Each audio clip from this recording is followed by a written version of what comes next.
Love you guys. Thank you so much. Let's go! What's up, Dallas? How y'all doing? Y'all good? Let's go, let's go. Let's go. All right. Let's rock it, you guys. Let's rock it, let's rock it. Where's my timer? Let's get it. I appreciate you guys. Let's go, let's go. What's up, everybody? My name is Cartier. I'm a Chairman 50 here in I Am Mastery Academy. I appreciate y'all. Y'all lit tonight. Y'all ready or what? Can we train? Can I train? Y'all so lit. I love you guys. Thank you. All right, let's take some notes, baby. Let's take some notes. Let's get out. I don't have that much time.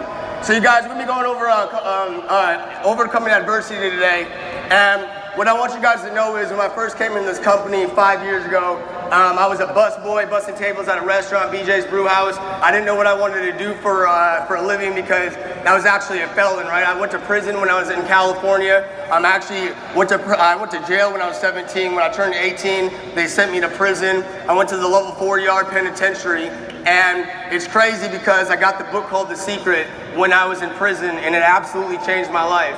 And I was like, I'm gonna get rich when I read that book. And I remember sitting inside that jail cell, right, literally thinking, when I get out, I'm gonna get filthy rich. And so when I got out, I moved to Dallas, Texas. I got my job as a busboy, and I literally just sat there and I looked for ways to make money online non-stop. I ended up getting introduced to I Am Mastery Academy, and I went all in.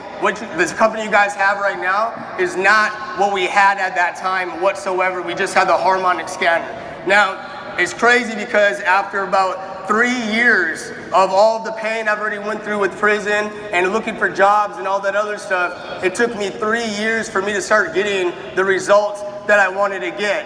And so, January 6th of 2019, my family, right, was killed in a car accident. My grandma, my little sister were both killed in a car accident on the way to church, right? They hit a tree, the rest of my family was in there, and I got a call, and they were like, come to the hospital. You know, at the time they weren't pronounced dead. I went to the hospital, and I was just sitting there, and I'll never forget seeing like 4 white coats walk out, and they said, you know, we're sorry we couldn't save her. And my little sister died right there.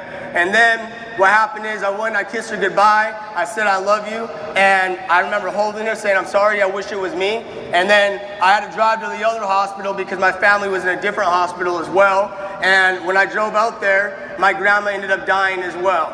And it's crazy because I remember when I kissed and I want to give you guys a visual on purpose because I want you guys to really understand what you could do when you're going through hard times, because you're a very amazing person, and I realized at this time I had to be strong and I could be an amazing person too. So I remember I kissed my sister, her body was cold. I remember I tasted the sulfur and all that other stuff in the airbags. I remember literally like just hugging her, all right, her lifeless body, and I was literally just crying, saying I wish it was me. And I wiped off my tears. I walked out those double doors, and the second I walk out the double doors, I see my neighbor drop his head.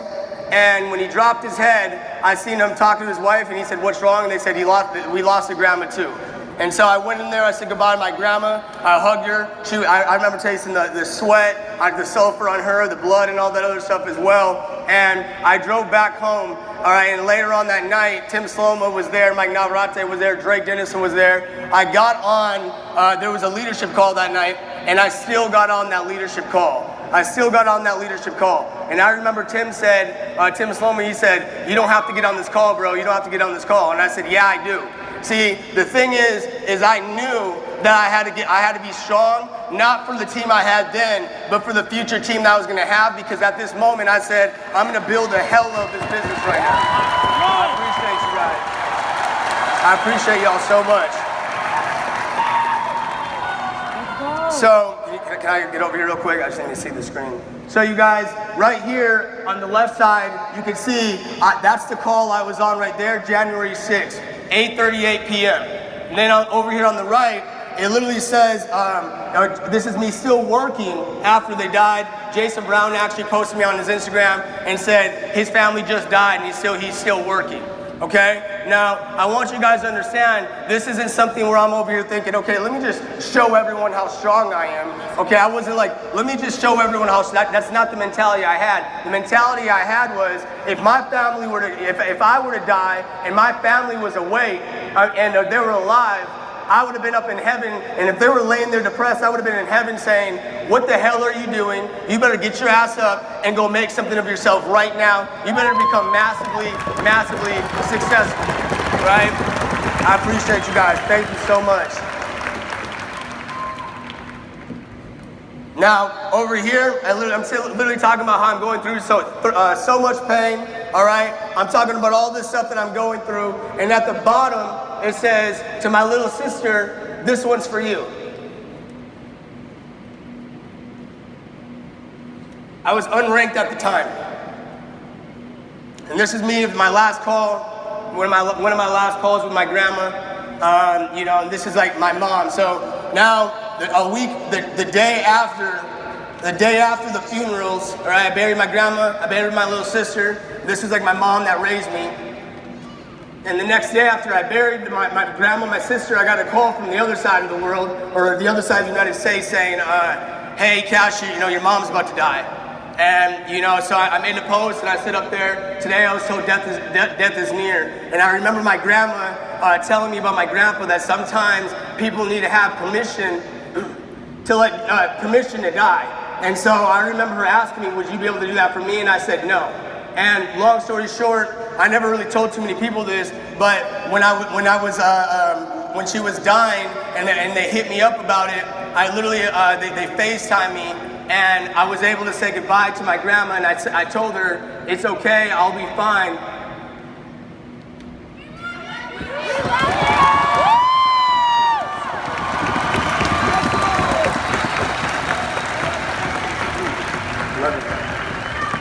I said, it's okay, I'll be fine. I said, trust me, I'm gonna be good. It's okay for you to go see Grandpa in heaven. And later on, she died.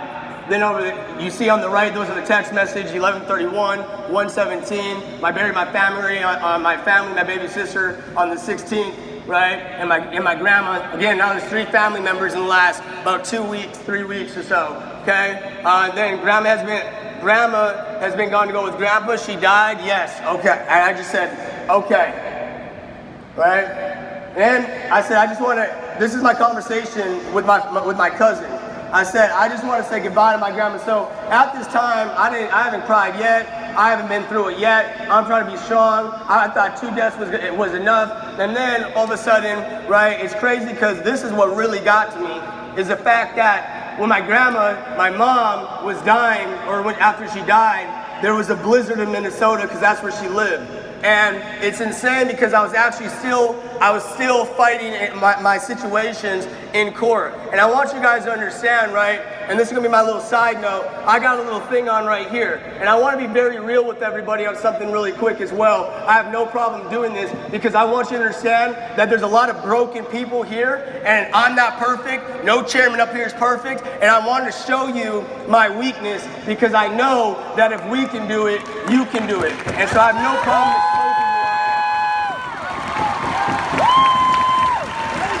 I appreciate you guys so much.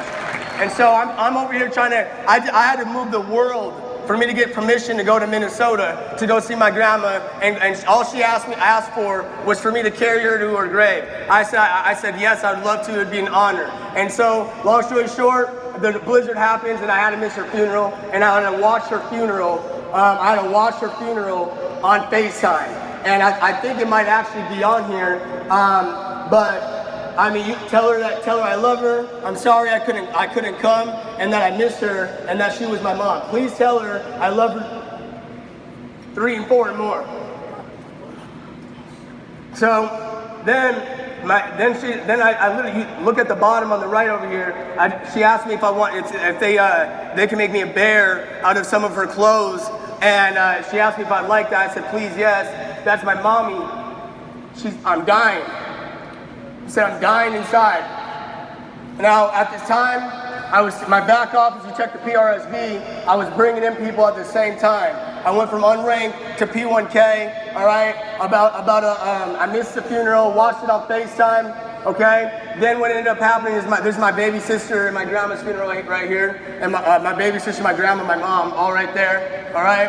And it's insane to me because, you know, as this was going on, I still had this vision. I still have the vision, all right, of what I was gonna do. I still have the vision. And my thing is, a lot of people ask me, you know, Cash, how are you so strong? And I'm gonna be honest with all of you. I did it for my family, but I did it for me as well. I did it for me as well. And the other thing is, if the vision's strong enough, you will never quit.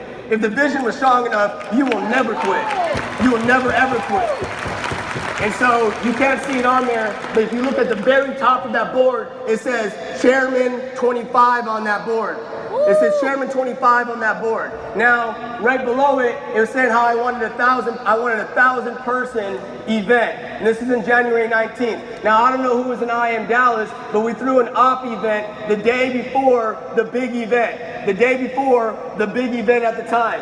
And guess what? We had about 800, 900 people there. Just 100 people short of 1,000 like my vision was. So now what happens is my grandma dies on February 2nd. We bury her February 8th. I'm saying goodbye to her on FaceTime. I'm crying my eyes out. Whatever, I get off the call and I start saying, you know what, let's get to work. And so all of a sudden P2K, get to P2K, I re-rank, I was at P5K, I re-ranked at P5K, okay? And then what ends up happening is this.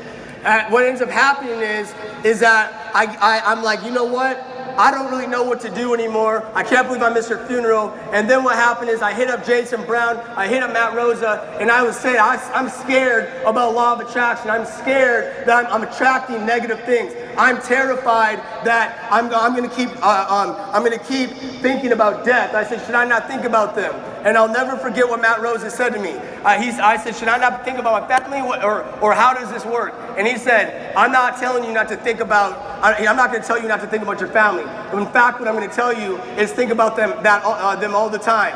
And I remember I was crying when it was in a voice message, and I remember I was listening to it, and I was crying, and then he said, what I'm saying is, I'm telling you to think about it all the time, and let that pain drive you. And I remember when he said that, I wiped off my tears, and I was like, let's go get it, right? So I write down Chairman 25 on that board. We have the vision, right? Then boom. Boom. So we got Chairman 10. Chairman 10 in 3 to 4 months after my family died. Then fast forward 2 months later, Chairman 25, like I said I would.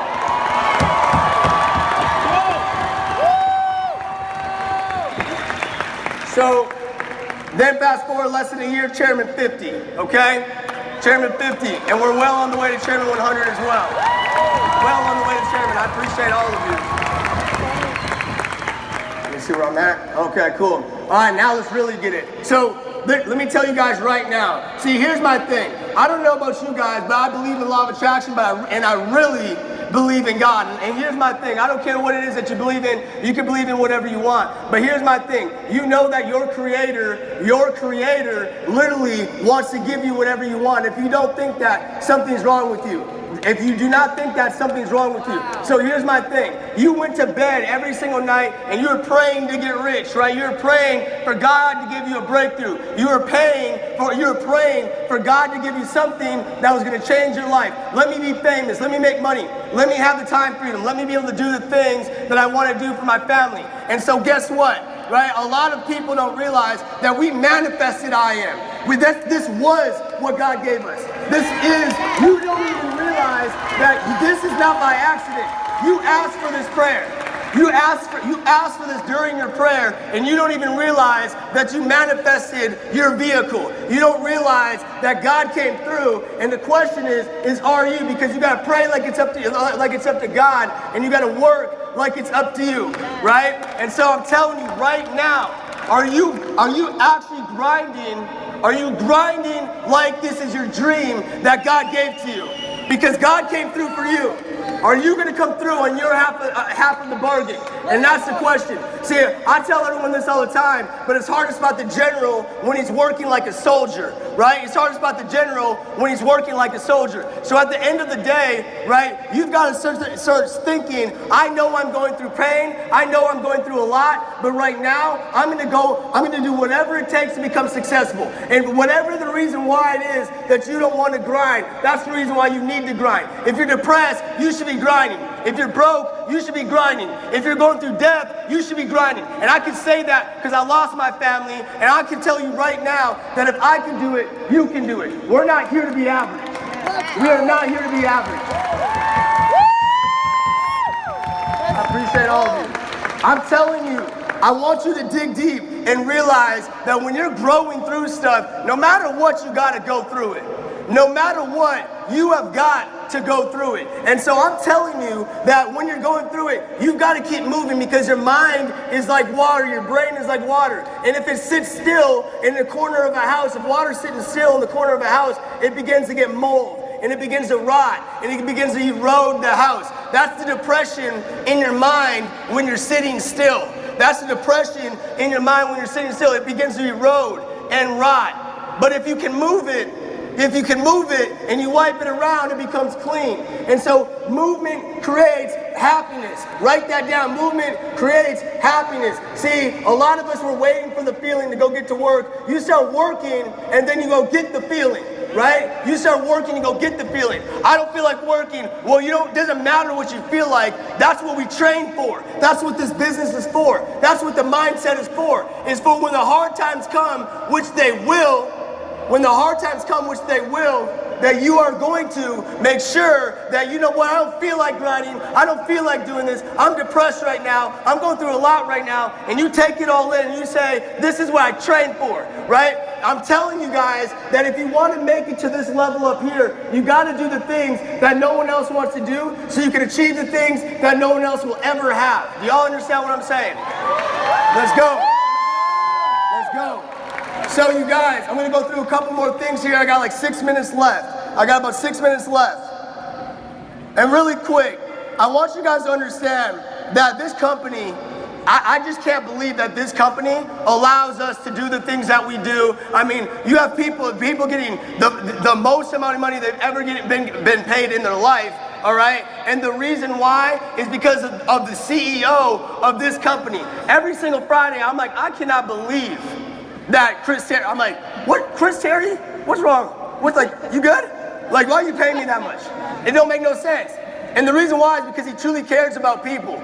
I've met Chris Terry and know Chris Terry. He truly cares about people. This man has made this company for people like you. Do you understand? Give it up for Chris Terry really quick.